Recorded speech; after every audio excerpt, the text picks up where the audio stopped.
Hello everyone, good morning. स्वागत है आप सभी का ऑनलाइन स्टडी में। इस वीडियो में बात करेंगे साइंस के टेस्ट सीरीज के बारे में, जो कि इसमें 50 एमसीक्यू में आपके लिए लेकर आया हूँ और ये आने वाले सभी प्रतियोगी परीक्षाओं के लिए काफ़ी इंपॉर्टेंट है, जो कि बेस्ड ऑन एनसीईआरटी के पैटर्न पे सारे क्वेश्चंस को इंक्लूड किया गया।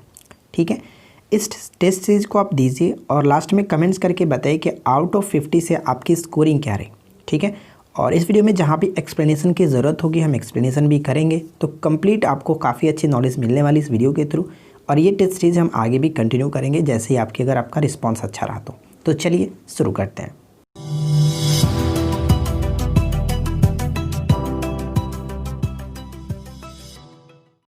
आज के इस वीडियो का फर्स्ट क्वेश्चन ये बनता है कि निम्नलिखित में से किस खनिज में ऑक्सीजन नहीं होता है। देखिए, मैं आपको बता दूं कि इस क्वेश्चन का राइट आंसर क्या होगा। Option B will be correct answer. Cryolite यहाँ पे सही आंसर हो जाता है, जो कि ऑक्सीजन नहीं होता है। सबसे पहले बात करते हैं कि देखिए क्रायोलाइट का जो फॉर्मूला आप यहाँ पे देख सकते हैं, जिसको कह सकते हैं सोडियम एल्युमिनियम फ्लोराइड। ठीक है, Na3Al(F6). क्लियर। इसमें देखिए कहीं भी ऑक्सीजन नहीं दिया गया, ऑक्सीजन नहीं होता है, इसलिए इस क्वेश्चन का राइट आंसर होगा ऑप्शन बी।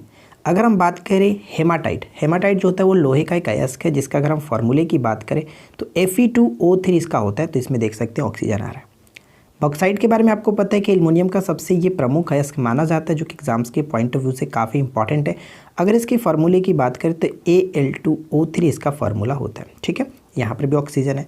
कैल्साइट की बात करें तो कैल्साइट कह सकते हैं कि कैल्शियम का एक अयस्क है, जिसके CaCO3 आप इसका याद रख सकते हैं। ठीक है, इसमें भी ऑक्सीजन आ रहा है। तो कुल मिलाकर देखें तो क्रायोलाइट हमारा यहाँ पे बिल्कुल सही आंसर हो जाता है। Clear. Next question, second question ये कह रहा है कि हरी खाद इससे प्राप्त की जाती है, क्या होगा सही आंसर। तो देखिए, मैं आपको बता दूं कि हरी खाद जो है कि ग्रीन मैन्योर कह सकते हैं। Right answer will be option D. अपघटित हो रहे सिंब पादप। इससे जुड़ी कुछ पॉइंट्स मैंने यहाँ पे लिख रखा है, आप इसको पढ़ सकते हैं कि खाद के रूप में प्रयुक्त हरा अपघटित पदार्थ हरा खाद कहलाता है। इसके बनाने के दो प्रकार होते हैं। पहला पॉइंट आप देख सकते हैं कि सामान्यतः सिंज जातीय प्रजाति के पौधे जैसे मटर और सेम से संबंधित जो हरे खाद वाले फसलें होती हैं उगाकर, और या फिर कह सकते हैं तथा पर्याप्त वृद्धि के बाद मृदा में समाविष्ट करके। ठीक है, या फिर सेकेंड पॉइंट आप यहाँ पे पढ़ सकते हैं कि चने खेत के तटबंधों और बंजर भूमि में उगे हुए पौधों से हरी पत्तियाँ प्राप्त करके, दोनों तरह से। तो इस क्वेश्चन का राइट आंसर ऑप्शन डी को आप याद रखेंगे। थर्ड क्वेश्चन क्या कह रहे हैं कि पर्यावरण में शामिल है। देखिए, पर्यावरण में शामिल कौन कौन सी चीज़ें होती है, तो इसके बारे में आपको इकोलॉजी का जो मैंने टॉपिक वाइज करा रखा, आप वहाँ पर भी जा कर के पढ़ सकते हैं। तो पर्यावरण में शामिल होते हैं जैव घटक और अजैव घटक, यानी कि जैविक कारक और अजैव कारक दोनों यहाँ पे सही होगा। ऑप्शन हम यहाँ पे डी को टिक करेंगे। क्वेश्चन नंबर 4 में क्या दिया गया कि भूमिगत जल के प्रवाह के साथ नीचे की ओर बहने वाले प्रदूषकों को कहते हैं। भूमि जल के प्रवाह के साथ नीचे की ओर बहने वाले प्रदूषकों को क्या कहते हैं? निक्षालक। Option A will be correct answer. ये सभी क्वेश्चंस काफ़ी इंपॉर्टेंट है, तो आप इनको अच्छे से नोट डाउन कर लेंगे, ध्यान में रखेंगे। फेफड़े कहाँ स्थित होते हैं? जो लंग्स होते हैं वो कहाँ स्थित होते हैं? तो इस क्वेश्चन का राइट आंसर क्या होगा? ऑप्शन हम डी को टिक करेंगे, इनमें से कोई नहीं। फेफड़े जो कहाँ स्थित होते हैं, तो यहाँ पे मैंने लिख रखा है, देखिए पाल्मोनरी कह सकते हैं, या फिर हिंदी में इसको कहा जाता है फुफ्फुस आवरणीय। ठीक है, इसमें स्थित होता है। ऑप्शन हम यहाँ पे फिलहाल डी को टिक करेंगे। और ये काफ़ी अच्छा क्वेश्चन जो कि पूछा भी गया। क्वेश्चन नंबर 6 में दिया गया कि किस में युग्म कोद्वीद को प्रोथैलस कहते हैं। देखिए, सही आंसर क्या होगा? Right answer will be option A pteridophyta. Option A को टिक करेंगे, टेरिडोफाइटा। 7 क्वेश्चन दिया गया कि बहुभ्रूणता का सर्वोत्तम उदाहरण बताइए।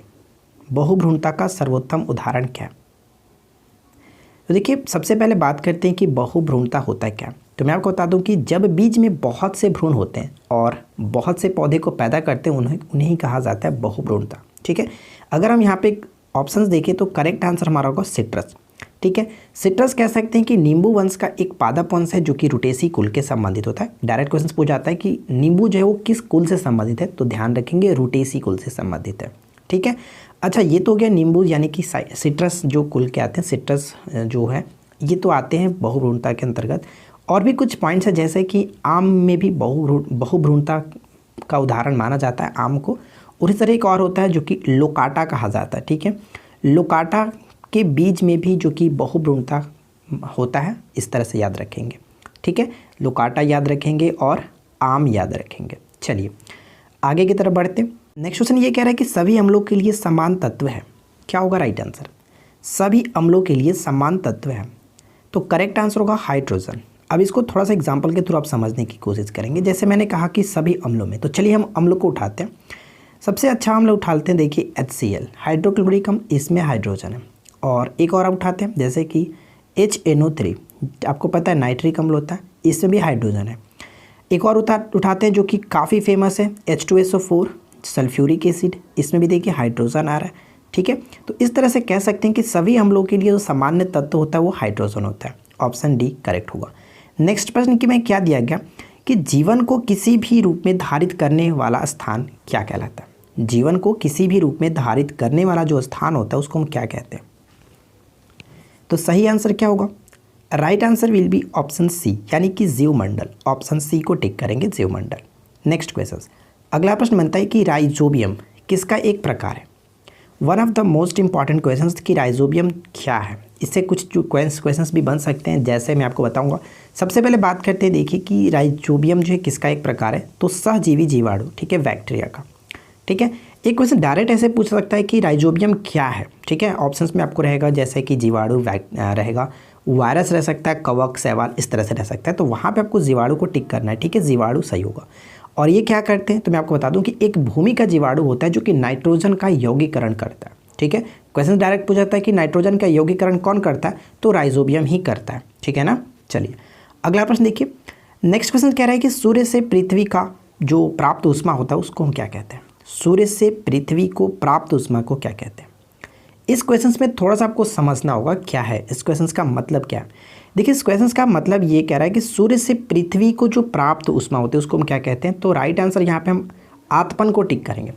कभी कभी आतपन ना लिख करके सूर्य ताप लिख देगा, अगर ये दोनों ना लिखे तो वहाँ पर इंसोलेशन भी लिख सकता है। इंसोलेशन, मैं आपको स्पेलिंग लिख देता हूँ, इंसोलेशन। ठीक है, इंसोलेशन भी लिख सकता है। तो ये चीज़ आप ध्यान में रखेंगे। क्लियर। अब बात करते हैं, देखिए सौर विकिरण में, और इसमें थोड़ा सा कंफ्यूज हो सकता है कि कोई लोग जो कि सौर विकिरण को भी टिक कर सकते हैं। तो मैं आपको बता दूं कि सौर जो विकिरण है वो एक प्रकार का जो कि विद्युत चुंबकीय विकिरण होता है, और ये एक प्रकार का ऊर्जा होता है। ठीक है, ऊर्जा होता है। मैं आपको कह सकता हूं कि एक प्रकार की ऊर्जा है जो कि सूर्य से जो कि ऊर्जा पृथ्वी पर आ रहा होता है उसी को कहा जाता है सौर विकिरण। और आपको पता है कि जो हमारा पृथ्वी है, वो पृथ्वी हमारा जो गर्म होता है वो सूर्य के जो किस माध्यम से गर्म होता है, ये क्वेश्चन पूछा जाता है। तो ये विकिरण माध्यम से ही गर्म होता है। तो ये पॉइंट्स जो कि छोटी छोटी पॉइंट्स आपको अच्छे से समझनी होगी, ध्यान में रखेंगे। ठीक है, फिलहाल इस क्वेश्चन का राइट आंसर आपका ऑप्शन ए होगा, आतपन कहते हैं। नेक्स्ट क्वेश्चन देखिए, निम्न में से कौन सा सबसे सशक्त स्कंदन है? सबसे सशक्त स्कंदन है कोगुलेंट, जिसको कहा जाता है स्ट्रॉन्गेस्ट कोगुलेंट। सही आंसर क्या होगा? Right answer will be option C, aluminium chloride. Option C को टिक करेंगे, ध्यान रखेंगे। नेक्स्ट क्वेश्चन, अगला प्रश्न बनता है कि पानी में लटके हुए कोलाइडी कण किस प्रक्रिया से हटाए जा सकते हैं? पानी में लटके हुए कोलाइडी कण किस प्रक्रिया से हटाए जा सकते हैं? सही आंसर क्या है? स्कंदन। ऑप्शन डी को टिक करेंगे। ठीक है, ऑप्शन डी बिल्कुल सही आंसर हो जाता है। अगला प्रश्न में देखिए दिया क्या गया कि वह गुण कौन सा है जो कि प्रकाश तरंग में दिखता है पर ध्वनि तरंग में नहीं दिखता है? प्रकाश तरंग में तो दिखता है लेकिन ध्वनि तरंग में नहीं दिखता है, और वो जो गुण है वो है ध्रुवण। ऑप्शन हम बी को टिक करेंगे, ध्रुवण। क्लियर। नेक्स्ट क्वेश्चन ये कह रहा है कि निम्नलिखित में से किसको हृदय का प्रारंभिक पेसमेकर कहा जाता है? हृदय का प्रारंभिक पेसमेकर कहा जाता है किसे? तो राइट आंसर क्या होगा? करेक्ट आंसर ऑप्शन डी को टिक करेंगे, SA नोड। ठीक है, SA नोड। अब मैं आपको बता दूं कि SA नोड जो होता है इसका फुल फॉर्म क्या होता है, तो सिनोट्रियल नोड कहा जाता है। ठीक है, सिनोट्रियल नोड कह सकते हैं या फिर SA नोड कह सकते हैं। तो सही आंसर होगा ऑप्शन डी, जिसको हम हृदय का प्राथमिक जो कि प्रारंभिक पेसमेकर कहा जाता है। नेक्स्ट प्रश्न देखिए क्या है, जब ग्रेनाइट की चट्टानों का क्रांतरण होता है या फिर इसका रूपांतरण होता है तो वो किस में परिवर्तित हो जाता है? ध्यान दीजिएगा, ग्रेनाइट चट्टानों का रूपांतरण होता है तो वो जो परिवर्तित होता है वो नीस में परिवर्तित हो, या ऑप्शन बी को यहाँ पे टिक करेंगे। नेक्स्ट प्रश्न क्या है, अगला प्रश्न कह रहा है कि ध्वनि तरंग के विषय में गलत बताइए, क्या गलत है? ध्वनि तरंग के संदर्भ में यहाँ पे कौन सा जो बात कही गई है वो गलत है? आई होप कि इस क्वेश्चन का राइट आंसर आपने गेस कर लिया होगा। देखिए यहाँ से आपको 2-3 क्वेश्चंस को ध्यान में रखना है क्योंकि डायरेक्ट सिंगल सिंगल करके क्वेश्चंस पूछे जाते हैं। पहला क्वेश्चन ये कि ध्वनि का वेग कितना होता है। तो ध्वनि का वेग जो होता है हम कह सकते हैं कि सामान्य ताप और दाब पर 332, ठीक है, 332 मीटर प्रति सेकेंड आप इस तरह से याद रखेंगे। लेकिन 3 × 10⁸ मीटर पर सेकेंड जो दिया गया वो प्रकाश की चाल होती है। तो यहाँ से 2 क्वेश्चन तो क्लियर हो गया। साथ साथ अगर हम बात करें तो हमारा देखिए पहला पॉइंट सी गलत है। क्या गलत है? तो यहाँ पे हमारा पहला पॉइंट सी गलत दिया गया था। राइट आंसर ऑप्शन ए को टिक करेंगे, कोई दिक्कत नहीं है। चलिए बाकी ऑप्शंस को भी देख लेते हैं। जैसे ध्वनि का वेग सबसे अधिक ठोस में होता है, बिल्कुल सही है। सबसे अधिक ठोस में, उससे कम द्रव में और सबसे कम गैस में होता है, ठीक है, तो ये पॉइंट भी सही है। अगर पॉइंट नेक्स्ट देखें तो क्या है कि ध्वनि तरंग निर्वात से होकर नहीं गुजरती है। ये बिल्कुल सही पॉइंट है। ध्यान रखेंगे कि ध्वनि का जो संचरण होता है वो किसी न किसी माध्यम के थ्रू ही होता है। निर्वात में यानी कि वैक्यूम मीडियम में वो नहीं चल सकता है। तो ये मोस्ट इंपॉर्टेंट क्वेश्चन बन सकता है और यही कारण होता है कि चंद्रमा पर हम एक दूसरे से बात नहीं कर सकते। क्यों? क्योंकि वहाँ पर आपका जो वायुमंडल नहीं है, यानी हम कह सकते हैं कि वहाँ पर आपका कोई भी मीडियम नहीं है, निर्वात है। वैक्यूम मीडियम में ध्वनि का संचरण नहीं होता, ठीक है, तो ये चीज़ आप ध्यान रखेंगे। और 4th पॉइंट की बात करें तो ध्वनि तरंग का वेग निर्वात में गैसों की अपेक्षा कम होता है। तो बिल्कुल सही है कि सबसे अधिक तो ठोस में होता है, उससे कम गैस द्रव में, उससे कम गैस में, और सबसे कम कह सकते हैं यानी कि निर्वात में आपका होता ही नहीं है, ठीक है। तो यहाँ पे चारों के चारों पॉइंट्स बिल्कुल जो कि यहाँ पे हम लोगों ने क्लियर कर लिया। राइट आंसर आपका ऑप्शन ए जो कि गलत था। तो मुझे उम्मीद है कि आपने इस क्वेश्चन से बहुत सारे क्वेश्चन को ध्यान में रखा होगा। नेक्स्ट क्वेश्चन, अगला पॉइंट ये बनता है कि हीमोग्लोबिन में किसके लिए उच्चतम अम्लीयता है। हीमोग्लोबिन का कार्य क्या है? आपको पता है कि हीमोग्लोबिन का जो कार्य होता है हमारे शरीर में ऑक्सीजन का वहन करना, एक स्थान से दूसरे स्थान में, यानी जो ट्रांसफ़र होता है पूरे बॉडी में वो हमारा हीमोग्लोबिन के थ्रू ही होता है, ऑक्सीजन का एक जगह से दूसरी जगह पहुंचाना, ठीक है। हीमोग्लोबिन में कौन सा तत्व पाया जाता है? तो आपको पता है कि हीमोग्लोबिन में धातु कह सकते हैं, वो हमारा लोहा होता है। इंपॉर्टेंट पॉइंट्स बनता है। अब यहाँ पे अगर हम बात करें इस क्वेश्चन के राइट आंसर क्या, तो हीमोग्लोबिन में उच्चतम अम्लीयता होता है। तो सही आंसर होगा उच्चतम अम्लीयता जो होता है कार्बन मोनोऑक्साइड का। ध्यान दीजिएगा कि ऑक्सीजन की तुलना में कार्बन डाइऑक्साइड कम अम्लीयता होता है। अगर क्वेश्चंस में कम अम्लीयता क्वेश्चंस में रहता तो वहाँ पे हम कार्बन डाइऑक्साइड को टिक करते हैं। कम अम्लीयता होता है कार्बन डाइऑक्साइड की। लेकिन अगर बात करें क्वेश्चंस में उच्चतम अम्लीयता की तो वहाँ पे आपको CO को टिक करना है, कार्बन मोनोऑक्साइड को। बात समझ में आ गई, ठीक है। चलिए नेक्स्ट क्वेश्चन देखिए। अगला प्रश्न ये कह रहा है कि तंतु आहार में शामिल है। बताइए कि तंतु आहार में शामिल है। राइट आंसर क्या होगा? तंतु आहार में सेल्यूलोज। ऑप्शन हम सी को टिक करेंगे, ठीक है, सेल्यूलोज। देखिए सेल्यूलोज से दो क्वेश्चन या एक क्वेश्चन मैं आपको बताता हूँ, एक क्वेश्चन अलग बात करेंगे। देखिए सेल्यूलोज से एक क्वेश्चन डायरेक्ट पूछा ये जाता है कि जो शैवालों की कोशिका भित्ति होती है किसकी बनी होती है। तो देखिए शैवाल की अगर हम बात कर रहे हैं तो शैवाल की कोशिका भित्ति सेल्यूलोज की बनी होती है, ठीक है, ये पॉइंट ध्यान रखेंगे। अगर उसी तरह से बात करें कि जो कवकों की कोशिका भित्ति किसकी बनी होती है, तो देखिए कवक, ठीक है, कवक की कोशिका भित्ति काइटिन की बनी होती है। ये क्वेश्चंस डायरेक्ट पूछा जाता है और हाल ही में पूछा भी गया है, ठीक है। BRSI मेंस का जो पेपर आपने दिया होगा तो आपको पता है। तो यहाँ पे देख सकते हैं, इसको याद रखने का सिंपल सा तरीका आप याद रखेंगे। इसमें भी देखिए स है तो इसमें भी स है, और इसमें देखिए कवक यानी कि काइटिन, तो इस तरह से याद रख सकते हैं, कोई दिक्कत नहीं है, ठीक है। चलिए अगला प्रश्न बनता है कि गुर्दे की कार्यात्मक इकाई कौन सी होती है। गुर्दे की कार्यात्मक इकाई कौन सी होती है, जिसको फंक्शनल यूनिट कहा जाता है। तो देखिए इसमें आपको बता दूं कि गुर्दे की कार्यात्मक इकाई नेफ्रॉन को टिक करेंगे। अगर आपने गलती से न्यूरॉन को टिक किया तो आप बहुत बड़ी गलती करेंगे, क्योंकि न्यूरॉन जो होता है वो तंत्र की कार्यात्मक इकाई होती है, ठीक है। ये दो क्वेश्चन आपको ध्यान में रखना है। चलिए नेक्स्ट प्रश्न देखिए। अगला प्रश्न है कि कौन सा वायरल संक्रमण मुख्यतः पैरोटिड, जिसको हम कह सकते हैं उपकर्ण ग्रंथि को प्रभावित करता है। पैरोटिड कह सकते हैं, पैरोटिड इस तरह से एक इंग्लिश वर्ड है। तो देखिए पैरोटिड ग्रंथि को प्रभावित करता हुआ है कंठमाला रोग, ठीक है। ऑप्शन हम यहाँ पे बी को टिक करेंगे। काफ़ी अच्छा प्रश्न है, ध्यान रखिएगा। एक क्वेश्चन ये भी पूछा जा सकता है कि सबसे बड़ी लार ग्रंथि कौन सी है। तो यही आपका होता है पैरोटिड जो ग्रंथि है वो सबसे बड़ी लार ग्रंथि है, ठीक है। अच्छा लार का pH वैल्यू कितना होता है, ये क्वेश्चन कई बार पूछा गया कि लार का pH वैल्यू कितना होता है। तो 6.5, ये पॉइंट याद रखेंगे, ठीक है। लार की pH वैल्यू 6.5। नेक्स्ट क्वेश्चन, अगला प्रश्न ये बनता है कि हमारे शरीर में ग्लूकोज का संचय किस रूप में किया जाता है। हमारे शरीर में ग्लूकोज का जो संचय होता है वो किस रूप में किया जाता है, ग्लूकोज स्टोर होता है हमारे बॉडी में किस रूप में। तो राइट आंसर होगा ग्लाइकोजन। ऑप्शन सी बिल्कुल सही आंसर हो जाता है, ठीक है। नेक्स्ट क्वेश्चन, अगला प्रश्न ये बनता है कि निम्नलिखित में से कौन सा अंग मानव शरीर में एडम्स एप्पल, जिसको हम लोग टेटुआ कहते हैं, ठीक है, कोई दिक्कत नहीं। एग्जाम्स में हो सकता है टेटुअर ना लिखे, लेकिन आपको एडम्स एप्पल देखने को मिल सकता है। तो एडम्स एप्पल जो होता है किसे कहते हैं, तो वो होता है थायराइड। ऑप्शन हम सी को टिक करेंगे, ठीक है, कोई दिक्कत नहीं होनी चाहिए। चलिए आगे की तरफ बढ़ते हैं। नेक्स्ट प्रश्न, जीवाणु से मानव शरीर की निम्न में से कौन रक्षा करता है? बैक्टीरिया से मानव शरीर की निम्न में से कौन रक्षा करता है? तो बैक्टीरिया से जो रक्षा करता है वो फैगोसाइट्स। ऑप्शन हम बी को टिक करेंगे और ये क्वेश्चन डायरेक्ट पूछा जाता है, ध्यान रखेंगे फैगोसाइट्स। नेक्स्ट प्रश्न क्या है कि निम्न में से आवेशित कण कौन सा है? बताइए कि निम्नलिखित में से आवेशित कण कौन कौन सा है? तो आवेशित कण की बात करें तो देखिए इलेक्ट्रॉन पे निगेटिव चार्ज होता है, ठीक है, निगेटिव चार्ज, लेकिन प्रोटॉन पे आपका पॉजिटिव चार्ज होता है। न्यूट्रॉन अगर बात करें तो ये न्यूट्रल होता है, इस पे ना तो निगेटिव होता है ना ही पॉजिटिव होता है, ठीक है। तो यहाँ पे हम करेक्ट आंसर क्या करेंगे, ऑप्शन डी को टिक करेंगे, इलेक्ट्रॉन और प्रोटॉन दोनों। Option D will be correct answer. Next प्रश्न क्या बनता है कि कीटनाशक स्प्रे जो मच्छरों, तिलचट्टे और मक्खियों से छुटकारा दिलाता है, इनमें से कौन सा रसायन पाया जाता है? देखिए इसको इंग्लिश में पेस्टिसाइड स्प्रे भी कहा जाता है, तो इस तरह से भी पूछा जा सकता है। कीटनाशक स्प्रे ना लिख करके पेस्टिसाइड स्प्रे लिखा जा सकता है। तो मैं आपको बता दूं कि इस क्वेश्चन का राइट आंसर क्या होगा, ऑप्शन डी बिल्कुल सही आंसर है, उपयुक्त सभी, यानी कि यहाँ में इसमें तीनों रसायन इसमें मौजूद होते हैं, ठीक है। काफ़ी अच्छा क्वेश्चन है, इस चीज़ को आप ध्यान में रखेंगे। चलिए फिलहाल देखते हैं नेक्स्ट क्वेश्चन को, अगला पॉइंट्स क्या कह रहा है। अगर आपको हमारी ये वीडियो अच्छी लग रही हो तो प्लीज़ वीडियो को एक लाइक ज़रूर कर दीजिएगा, क्योंकि लाइक करने में आप बहुत कंजूसी करते हो, जो कि मुझे बिल्कुल अच्छा नहीं लगता है। तो प्लीज़ यार आप लोग लाइक किया करो, अपने दोस्तों के साथ शेयर किया करो, ठीक है।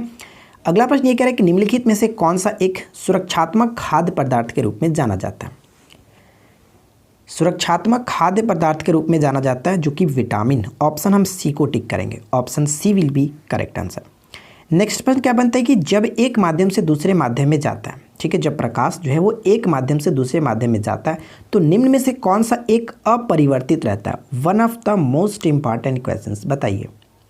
जब प्रकाश एक माध्यम से दूसरे माध्यम में प्रवेश करता है तो उस समय कौन सी चीज़ें जो कि अपरिवर्तित रहती है? और वो है हमारी आवृत्ति यानी कि फ्रीक्वेंसी। फ्रीक्वेंसी पर कोई भी असर नहीं पड़ता है, वो सेम टू सेम रहता है, ठीक है। नेक्स्ट प्रश्न, अगला प्रश्न बनता है कि किस प्रकार का गेहूँ पास्ता और नूडल्स बनाने में उपयोग किया जाता है? क्या होगा इस क्वेश्चन का राइट आंसर, बताइए। किस प्रकार का गेहूं जो है वो पास्ता और नूडल्स बनाने में उपयोग किया जाता है? तो सही आंसर हम ऑप्शन यहाँ पे सी को टिक करेंगे, ठीक है, ड्यूरम गेहूं, ठीक है, ड्यूरम गेहूं। देखिए मैं आपको बता दूं कि ड्यूरम गेहूं को जो कि पास्ता गेहूं या फिर मकारोनी, हाँ ठीक है, मकारोनी गेहूं भी कहा जाता है। मैं आपको बता दूँ कि इसको मकारोनी गेहूँ भी कहा जाता है, ठीक है, मकारोनी गेहूँ। तो ये चीज़ आपको ध्यान में रखना है। चलिए अच्छा, एक चीज़ मैं आपको और बता दूं कि ये जो गेहूं होता है ड्यूरम गेहूं, ये क्या होता है कि नॉर्मल गेहूं के बाद जो कि दूसरा सबसे अधिक इसकी प्रजाति पाई जाती है, ठीक है। नेक्स्ट क्वेश्चन, निम्नलिखित में से कौन सी मात्रा जो कि जड़त्व का माप है? निम्नलिखित में से कौन सी मात्रा जड़त्व का माप है? क्या होगा इस क्वेश्चन का राइट आंसर? देखिए इस क्वेश्चन का सही आंसर होगा ऑप्शन सी यानी कि द्रव्यमान। Option C will be correct answer.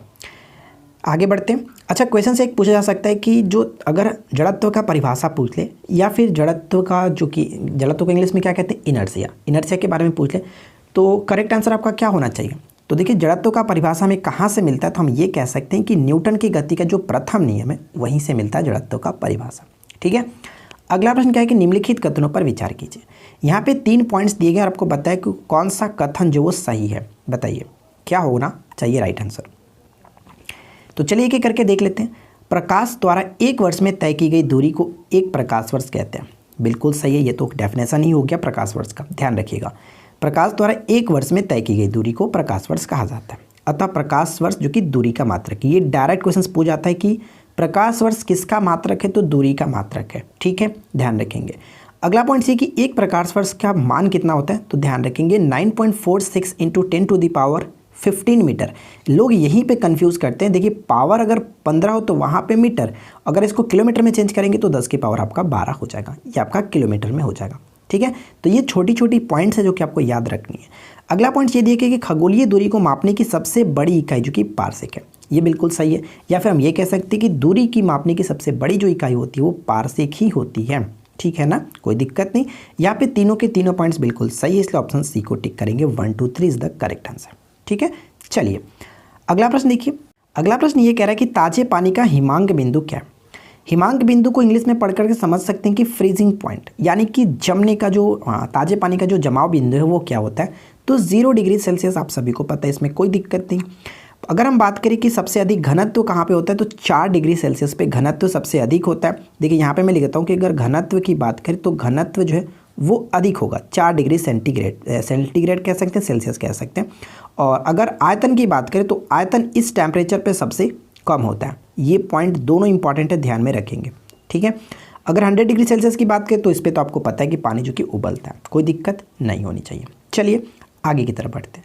अगला प्रश्न ये कह रहा है कि शुद्ध जल किस तापमान पर जम जाता है। बताइए कि शुद्ध जल जो है वो किस तापमान पर जम जाता है। अब यहाँ पे फ़ारेनहाइट में आपको बताना है कि फ़ारेनहाइट में इसका टेम्परेचर क्या होना चाहिए जो जमता है। तो अगर आपको वो इनका जो संबंध होता है अगर आपको पता होगा, जैसे कि 0 डिग्री सेंटीग्रेड जो सबसे न्यूनतम बिंदु होता है, उसी तरह से 100 डिग्री सेल्सियस जो कि हाईएस्ट होता है। अगर वहीं पे टेम्परेचर जो कि फ़ारेनहाइट में बात करें तो आपका सबसे न्यूनतम जो कि लीस्ट वैल्यू होता है 32 डिग्री फ़ारेनहाइट और सबसे अधिक 212 डिग्री फ़ारेनहाइट। तो यहाँ पे देखिए 0 डिग्री का कंपेयर कितना होगा, 32 डिग्री फ़ारेनहाइट, यानी करेक्ट आंसर ऑप्शन ए को टिक करेंगे, कोई दिक्कत नहीं होगी, ठीक है। चलिए अगला प्रश्न देखिए क्या, नेक्स्ट क्वेश्चन ये कह रहा है कि दो धातुओं का सोल्डरन किसके गुण के कारण संभव है, किसके गुण के कारण जो कि संभव है। तो इस क्वेश्चन का राइट आंसर आप क्या टिक करेंगे, तो करेक्ट आंसर होगा ऑप्शन डी, यानी असंजक बल, ठीक है। असंजक बल जिसको हम कोहेसिव कह सकते हैं, कोहेसन कहा जाता है ना, हाँ कोहेसन, COHESION, कोहेसन कहते हैं। तो इस कारण ही जो कि आपका दो धातुओं का सोल्डरन हो पाता है। आगे की तरफ बढ़ते हैं। नेक्स्ट प्रश्न है कि दो निकायों के बीच ऊष्मा के प्रवाह की दिशा निर्भर करती है। दो निकायों के बीच ऊष्मा की जो प्रवाह की दिशा होगी निर्भर करती है किस चीज़ पर, तो ये जो निर्भर करता है उनके अपने अपने तापमान पर। ऑप्शन सी को हम टिक करेंगे, अपने अपने तापमान पर निर्भर करता है, ऑप्शन सी करेक्ट होगा। देखिए मैं आपको बता दूं कि अगर आप साइंस के 700 जो हमारा MCQ था अगर आपने उसको परचेज़ नहीं किया है तो आप मात्र 10 रुपये में 700 प्लस क्वेश्चंस को जो कि परचेज़ कर सकते हैं और बिल्कुल एग्जाम्स के ओरिएंटेड क्वेश्चंस यहाँ पे दिए गए। नीचे आपको लिंक मिल जाएगा, आप वहाँ से जा करके 10 रुपये परचेज़ में कर सकते हैं 700 प्लस MCQ, ठीक है, जो कि एग्जाम्स के चाहे आप किसी भी गवर्नमेंट एग्जाम्स की प्रिपरेशन कर रहे हैं वो सभी एग्जाम्स के लिए इंपॉर्टेंट होगा 700 प्लस क्वेश्चंस, ठीक है। चलिए फिलहाल देखते हैं इस क्वेश्चन का राइट आंसर क्या होगा कि प्लांक नियतांक की यूनिट क्या होगा, इकाई क्या होगा। तो देखिए मैं आपको बता दूं कि प्लांक नियतांक का जो यूनिट होता है वो जूल जो कि सेकंड होता है, जूल सेकंड, ऑप्शन ए को टिक करेंगे। कभी कभी क्वेश्चन ये पूछ लिया जाता है कि जो प्लांक नियतांक है इसको हम लोग डिनोट किससे करते हैं, तो एच से डिनोट किया जाता है, ठीक है, स्मॉल एच से। नेक्स्ट क्वेश्चन, अगला प्रश्न बनता है कि कृष्णिका विकिरण उच्चतम अवस्था तक पहुंचने पर तरंग दैर्घ्य कैसा होता है। कृष्णिका की बात करें तो ये आपका ब्लैक बॉडी को ही कहा जाता है, ठीक है, ब्लैक बॉडी। बताइए, तो इस क्वेश्चन का करेक्ट आंसर होगा ऑप्शन बी, यानी कि तापमान बढ़ने पर घट जाता है। ऑप्शन बी बिल्कुल सही आंसर होगा। कहने का मतलब ये हुआ कि कृष्णिका विकिरण यानी कि ब्लैक बॉडी जो है विकिरण उच्चतम अवस्था तक पहुंचने पर तरंग दैर्घ्य कैसा होता है, तो तापमान बढ़ने पर घट जाता है। मैं आपको समझाता हूँ। कृष्णिका का तापमान बढ़ने पर विकिरण उच्चतम अवस्था तक होगा, लेकिन उसकी जो तरंग दैर्घ्य होती है वो घट जाती है। अगर यदि तापमान घटता है तो उसका तरंग दैर्घ्य बढ़ जाता है, दोनों इसका जस्ट अपोजिट होता है, ठीक है। तो ये चीज़ आप ध्यान में रखेंगे। अगला प्रश्न देखिए क्या, नेक्स्ट क्वेश्चन ये कह रहा है कि एक ऊष्माक्षेपी प्रतिक्रिया क्या होती है। बताइए कि एक ऊष्माक्षेपी प्रतिक्रिया क्या होती है, जिसको हम लोग एक्सोथर्मिक रिएक्शन कह सकते हैं। कि ऊष्माक्षेपी में क्या होता है, जो कि ऊष्मा जो है वो बाहर निकलते हैं, यानी कि प्रतिक्रिया जिसमें ऊष्मा विमोचित होता है। ऑप्शन हम ए को टिक करेंगे, ठीक है। और ऊष्मा शोषी की बात करते हैं तो वहाँ पे अवशोषण हो जाता है ऊष्मा का। नेक्स्ट प्रश्न देखिए, अगला प्रश्न ये कि तापगतिकी का प्रथम नियम सामान्यतः किससे संबंध मामला है। तापगतिकी कह सकते हैं, तो थर्मोडायनेमिक्स आपने डेफिनेटली पढ़ा होगा। तो सही आंसर क्या कि ऊर्जा के संरक्षण के नियम, ऑप्शन हम डी को यहाँ पे टिक करेंगे। अगला प्रश्न क्या बनता है कि मिट्टी में पानी के माध्यम से शीर्ष मिट्टी से अवभूमि तक खनिजों का स्थानांतरण कहा जाता है। बताइए क्या कहा जाता है। तो इस क्वेश्चन का करेक्ट आंसर होगा ऑप्शन सी, यानी कि लिंचिंग कहते हैं, ठीक है, लिंचिंग कहा जाता है। अगला प्रश्न ये बनता है कि निम्नलिखित प्रतिक्रियाओं में से किससे फोटोकेमिकल स्मॉग का निर्माण होता है।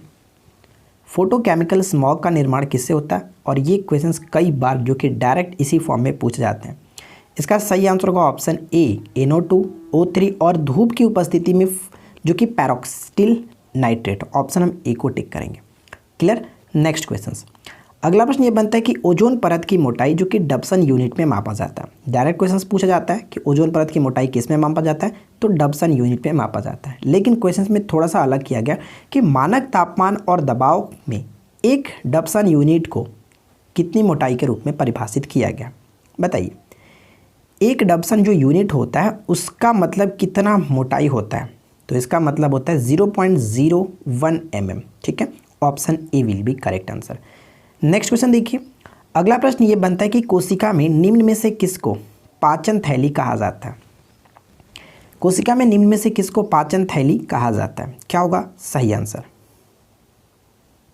तो करेक्ट आंसर क्या होगा, right answer will be option D, lysosome. ठीक है, लाइसोसोम जिसको आत्महत्या की थैली के नाम से भी जाना जाता है, ध्यान रखेंगे। और माइटोकॉन्ड्रिया जो होता है उसको कोशिका का पावर हाउस भी कहते हैं। ठीक है, नेक्स्ट क्वेश्चन, कौन सा नियम या फिर सिद्धांत बताता है कि जब किसी वस्तु को किसी तरल में पूर्ण या फिर आंशिक रूप से डुबोया जाता है तो वह ऊपर की दिशा में एक वस्तु के भार के बराबर होता है। बताइए, तो इस क्वेश्चन का राइट आंसर क्या, ऑप्शन सी, आर्किमिडीज का सिद्धांत। ठीक है, आर्किमिडीज का सिद्धांत बिल्कुल सही आंसर होगा। नेक्स्ट प्रश्न क्या बनता है कि अवरक्त विकिरण की माप निम्नलिखित में से किस उपकरण द्वारा की जाती है। बताइए कि अवरक्त जो विकिरण होता है, और आपको पता है कि अवरक्त विकिरण एक प्रकार का उष्मीय विकिरण होता है, यानी कि जिस वस्तु पर यह पड़ता है उसका ताप को ये बढ़ा देता है।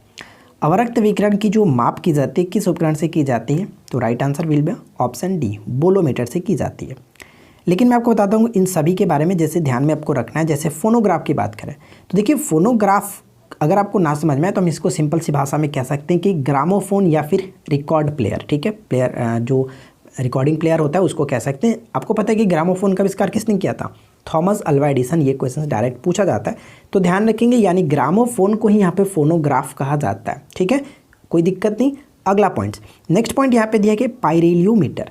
देखिए, एक होता है पायरोमीटर और एक होता है पाइरेलियोमीटर, दोनों में बहुत फ़र्क है। पायरोमीटर जो होता है वो उच्च तापमान कह सकते हैं या फिर विकिरणीय तापमान को मापा जाता है। लेकिन अगर हम यहाँ पे बात करें पाइरेलियोमीटर, तो इसमें क्या होता है कि सोलर रेडिएशन को मापा जाता है। सिर्फ और सिर्फ कह सकते हैं कि जो सूर्य का जो रेडिएशन होता है, विकिरण होता है, उसी को मापा जाता है। ठीक है, इस चीज़ को ध्यान में रखेंगे। अगर हम बात करें कैथेटोमीटर, तो कैथेटोमीटर के थ्रू क्या होता है कि ऊर्ध्वाधर दूरी को मापा जाता है, मापने के लिए प्रयुक्त किया जाता है। तो इन सभी पॉइंट्स को ध्यान में रखिएगा। अगला प्रश्न ये बनता है कि अस्केरियन प्रभाव का संबंध विज्ञान के किस कार्यात्मक क्षेत्र से है। बताइए कि अस्केरियन प्रभाव क्या होगा सही आंसर।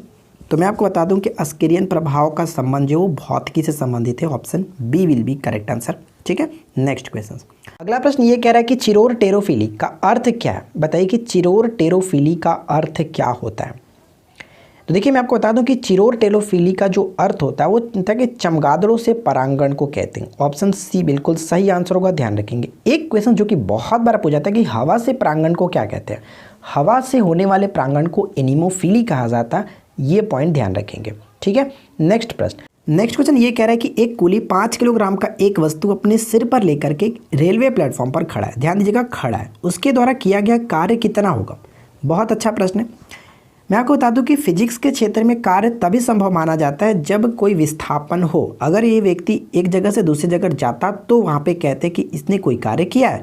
लेकिन ये व्यक्ति जो अपने सर पे उस वस्तु को लेकर के चुपचाप खड़ा है, तो इस कंडीशन में कोई भी कार्य नहीं होता। उस कहाँ पे करेक्ट आंसर होगा ऑप्शन सी, यानी कि शून्य कार्य हुआ। ठीक है, ऑप्शन सी को टिक करेंगे। अगला प्रश्न ये कहते हैं कि मानव मस्तिष्क का कौन सा हिस्सा शराब से प्रभावित होता है। ध्यान दीजिएगा कि मानव मस्तिष्क का कौन सा हिस्सा शराब से प्रभावित होता है। तो करेक्ट आंसर क्या होगा, सेरिबैलम। ऑप्शन हम यहाँ पे बी को टिक करेंगे, cerebellum, option B will be correct answer. Next प्रश्न क्या बनता है कि पौधे अपने किसके माध्यम से अपनी ज़रूरत से पानी के अधिकांश भाग को अवशोषित करते हैं। तो किस माध्यम से, जड़ के माध्यम से, option C will be correct answer. तो देखिए फ्रेंड्स, आज के इस वीडियो में मैंने 50 क्वेश्चंस आपके साथ डिस्कस किया और मुझे उम्मीद है कि आपने काफ़ी अच्छी स्कोरिंग भी कर ली होगी। नीचे कमेंट्स करके बताइएगा कि आपकी आउट ऑफ 50 से स्कोरिंग क्या रही और ये वीडियो आपको कैसा लगा। इस वीडियो के थ्रू अगर आपने कुछ नया सीखा हो तो वीडियो को ज़रूर लाइक कर दीजिएगा, अपने दोस्तों के साथ शेयर कर दीजिएगा। चैनल पर पहली बार है तो चैनल को सब्सक्राइब करके नोटिफिकेशन बिल को ऑन कीजिए। हम मिलते हैं आपके साथ किसी और वीडियो में नेक्स्ट टॉपिक के साथ। Thanks for watching, keep learning, have a good day.